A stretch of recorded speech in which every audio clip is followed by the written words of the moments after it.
کیا آپ نے کبھی محسوس کیا ہے کہ آپ کی دعا قبول نہیں ہو رہی؟ کیا کبھی ایسا ہوا کہ آپ نے کسی چیز کے لیے بہت محنت کی لیکن نتیجہ آپ کی امید کے مطابق نہیں نکلا؟ کیا کبھی کسی اپنے نے دل توڑا، کسی نے دھوکہ دیا، یا زندگی نے آپ کو اتنا تھکا دیا کہ آپ نے سوچا یا اللہ اور کتنا صبر؟ اگر آپ نے کبھی یہ محسوس کیا ہے تو آج کی ویڈیو آپ کے لیے ہے۔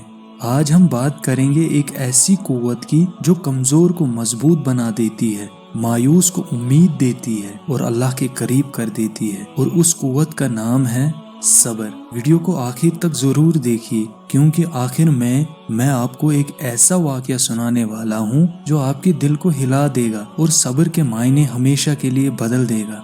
دوستو، اکثر لوگ سمجھتے ہیں کہ صبر کا مطلب صرف چپ چاپ دکھ برداشت کرنا ہے، لیکن اسلام میں صبر کا مطلب اس سے کہیں زیادہ گہرا ہے۔ صبر کا مطلب ہے اللہ پر بھروسہ رکھتے ہوئے مشکلات کا مقابلہ کرنا، تکلیف میں بھی اللہ کی نافرمانی سے بچنا اور ہر حال میں اللہ کی حکمت پر یقین رکھنا۔ اللہ تعالیٰ قرآن میں فرماتے ہیں ان اللہ مع صابرین، یعنی بے شک اللہ صبر کرنے والوں کے ساتھ ہے۔ سوچئے، جب پوری دنیا آپ کے خلاف ہو لیکن اللہ آپ کے ساتھ ہو تو پھر آپ کو کس بات کا ڈر ہے؟ صبر صرف انتظار کا نام نہیں، صبر یقین کا نام ہے۔ یقین اللہ جو کر رہا ہے آپ کے حق میں بہتر کر رہا ہے۔ جب صبر کا ذکر ہوتا ہے تو سب سے پہلے ایک نام یاد آتا ہے، حضرت ایوب علیہ السلام۔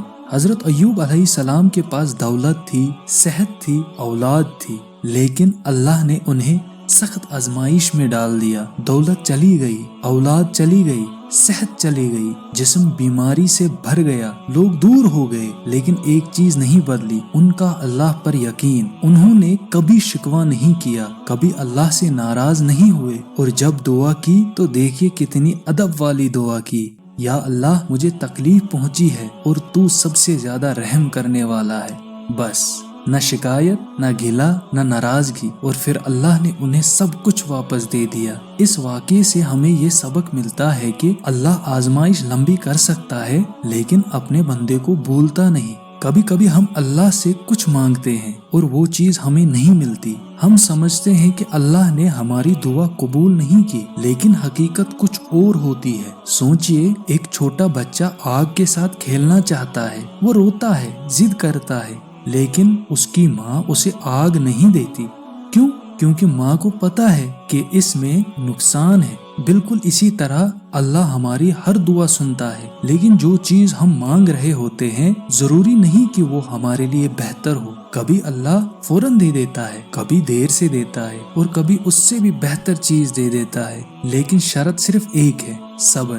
یاد رکھیے، اللہ کی تاخیر اللہ کا انکار نہیں ہوتی۔ اگر صبر کی سب سے خوبصورت مثال دیکھی جائے تو ہمارے پیارے نبی صلی اللہ علیہ وسلم کی زندگی دیکھ لیجئے۔ حضرت محمد صلی اللہ علیہ وسلم نے کتنی تکلیفیں برداشت کی، لوگوں نے مذاق اڑایا، پتھر مارے، گالیاں دی، لیکن آپ صلی اللہ علیہ وسلم نے بد دعا نہیں دی۔ ایک مرتبہ جب آپ صلی اللہ علیہ وسلم کو طائف میں پتھر مارے گئے اور خون مبارک بہہ رہا تھا تو فرشتہ حاضر ہوا اور کہا اگر آپ حکم دے تو ان پہاڑوں کو ان لوگوں پر گرا دیا جائے، لیکن نبی صلی اللہ علیہ وسلم نے فرمایا میں امید کرتا ہوں کہ ان کی نسلوں میں ایسے لوگ پیدا ہوں گے جو اللہ کی عبادت کریں گے۔ سبحان اللہ۔ یہ ہوتا ہے اصلی صبر، جہاں بدلہ لینے کی طاقت ہو پر پھر بھی معاف کر دیا جائے۔ اگر آپ اس وقت پریشان ہیں، قرض میں ہیں، بے روزگار ہیں، دل ٹوٹ گیا ہے یا کسی بیماری سے گزر رہے ہیں تو میری بات غور سے سنیے۔